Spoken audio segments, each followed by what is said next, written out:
პითაგორას თეორემა ყველასაგან გამორჩეულია მათემატიკაში.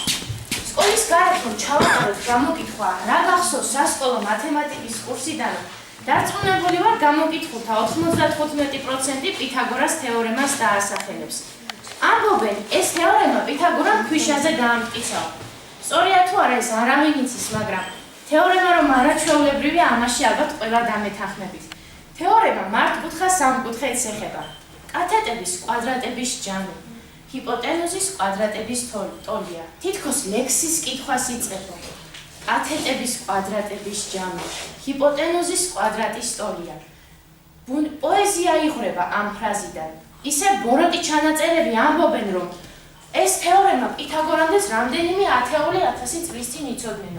მაგრამ პითაგორას დამსახურება სწორედ ისაა, რომ მან პირველმა დაამტკიცა კათეტების კვადრატების ჯამი, ჰიპოტენუზის კვადრატის ტოლია.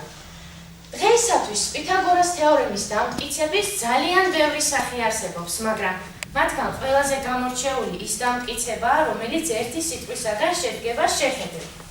ორი ტოლი კვადრატიდან, ტოლი კვადრატები, ერთმანეთს თითოეულს აკლდება 4 ტოლი მართკუთხა სამკუთხედი. ტოლებს გამოკლებული ტოლები, რა თქმა უნდა, დარჩება ტოლები. დარჩენილები კი არიან a კვადრატი, b კვადრატი და c კვადრატი. ესე იგი, a კვადრატს პლუს b კვადრატი უდრის c კვადრატს. ანუ, ყველა დამეთანხმებით, რომ სრულიად საკმარისია ერთი სიტყვა. შეხედე ამ თეორემის დასამტკიცებლად. ამ გახსენებაზე ერთსაც გეტყვით, ხსმენიათ რაიმე პითაგორას სამეულების შესახებ, იმ სამეულების შესახებ, რომელიც აკმაყოფილებენ პირობას a კვადრატს პლუს b კვადრატი უდრის c კვადრატს.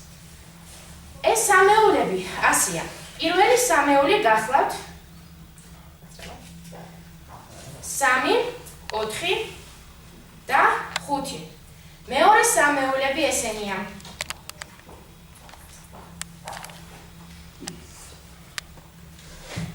6, 8 და 10. ხოლო ზოგადად კი ეს სამეულები ასე იქნება.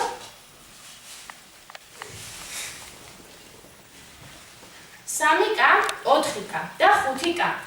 მე კიდევ ძალიან ბევრი რამე შემიძლია გითხრათ პითაგორას და პითაგორელების შესახებ, მაგრამ მინდა გთხოვოთ, რომ არ დავივიწყოთ ეს თეორემა.